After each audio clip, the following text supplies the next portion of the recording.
We made it. We're here at Origins, but not yet. We arrived on Tuesday, so we had to get some food first, and then we hit up the games in the hotel lobby. We played games we brought, like this one featuring this dude. It's called Spots. It's all about rolling dice and collecting dogs. And this push your luck game called 10. We finished out our Tuesday with the Whatnot Cabinet. This is a game from Steve Finn. It's a simple enough tile laying game, and it has wonderful art. But now, let's fast forward to Wednesday. It's the first day of the con, time to get badges, and then hit up the game tables. And that means heading to the open play area. So the first game in the open play area was Cat in the Box. This is a trick taker I highly recommend. But now, it's time for lunch, and we headed over to the North Market. We'll be back over the next few days trying some of the other shops. But now back to gaming, because this place is starting to fill up. We played some games we played before, and then some new ones like this one called Coffee Rush. The components in this Korea board games game are second to none. Really cute stuff, but it's kind of like Overcooked. And then we ended the night with the Guild of Merchant Explorers. Some people at the table fell in love with this game instantly. Have you played this? It's up for some rewards this year. But that was the end of our Wednesday. And we're looking forward to seeing the exhibit hall tomorrow. Later, I'm going to be reviewing Origins Game Fair here. So make sure you follow, because there's some things I like, some things I'm really not too crazy about. But one thing I like about this town, it has a lot of great art. So come back and follow for more. It's day 2, Thursday, and we're back in Columbus, Ohio for Origins Game Fair. And today's going to be crazy because the exhibit hall opens today. But before that, we're going to start with some gaming. This is MLEM, a push your luck game with some cats. After that, we broke out Honey Buzz, which is a bit of a strategic game about bees making honey. It's 100% organic strategy.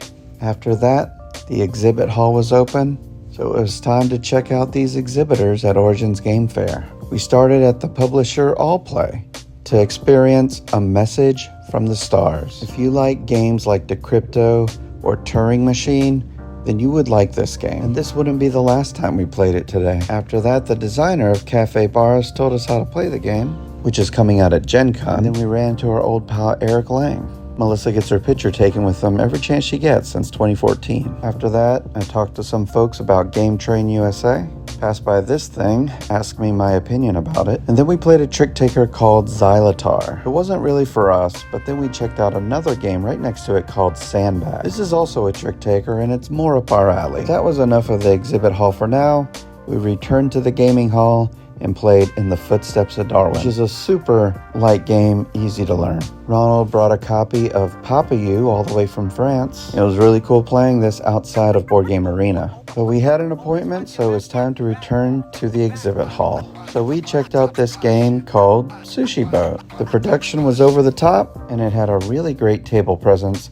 But in the end, I don't know if it was really the game for us. So we returned back to the gaming hall again, because Melissa picked up a game called Shadow Ninjas, which I call Shadow Cats. And then I told you this game was coming back, A Message from the Stars. Is it a Decrypto killer? Maybe. But then I took my seat as director in Rear Window. If you like games like Mysterium, you might like this one. And after that, it was back to deduction in Cursed Court. Overall, this was a good game. I'm just surprised it came out in 2017. It looks like it's from 2005. After that, I became a director again in Roll Camera. This is a cooperative game where you are making a movie and you have to keep in mind the schedule and your budget. But man, this game has the coolest box.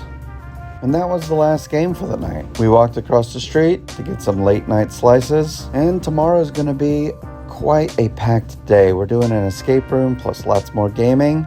Follow for more.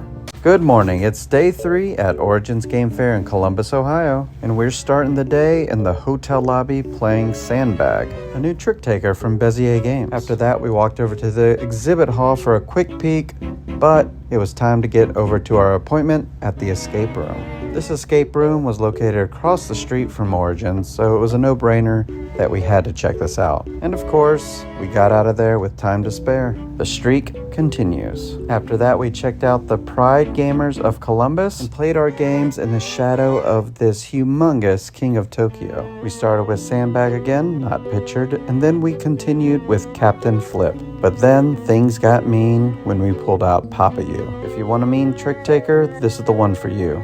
But then we went back to the exhibit hall, and Bitsbin was giving away free containers and free candy and free other stuff. So shout out to Bitsbin for being such cool people. And they did it in a really cool way using this giant dice tower. After that, we continued wandering the halls actually in search for some earrings, but eventually we returned to the game tables with Harmony. If you like building a little ecosystem of landscapes and animals, this is a light game for you. My ducks, warthogs, and raccoons all lived in harmony. After that, we were building a red cathedral, and this game can have some fiddly bits that are hard to remember from time to time. But we made our way back to the hotel lobby for the featured game of the night, Predaporter. And for most of us, this was our first time playing, and it's a huge game, and it's a lot to take in. But you go step by step, and it's not too bad. But the rulebook can really use some work. The lobby turned out to be a great place to play, had enough table space, and in the end, I pulled home a victory. So it was a great day 3 here at Origins Game Fair. We're really looking forward to the next day. Follow for more.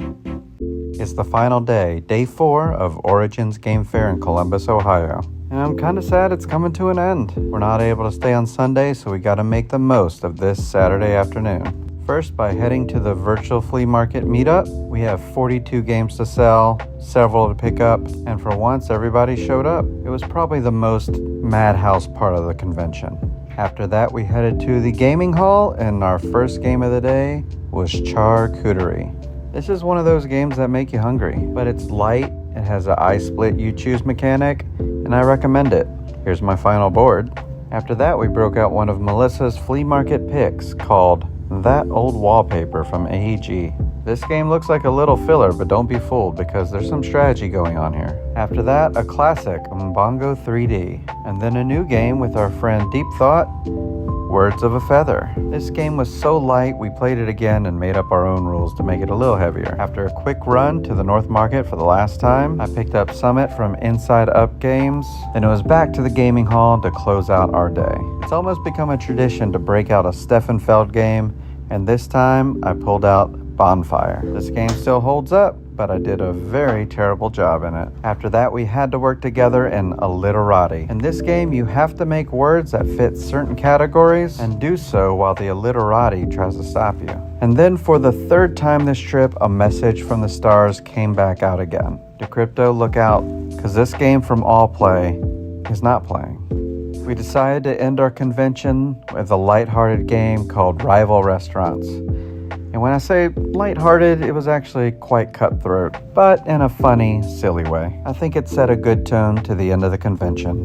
And although a lot of these gamers will still be gaming tomorrow on Sunday, for us, it would be the last time we would be at Origins. But we might be back. We don't know what the future holds. But we made so many memories here, exploring the hallways, experiencing new games, and meeting new friends. If you ever get the chance to escape to a convention, I recommend finding one that works for you. And hopefully, we'll see you there. Follow for more.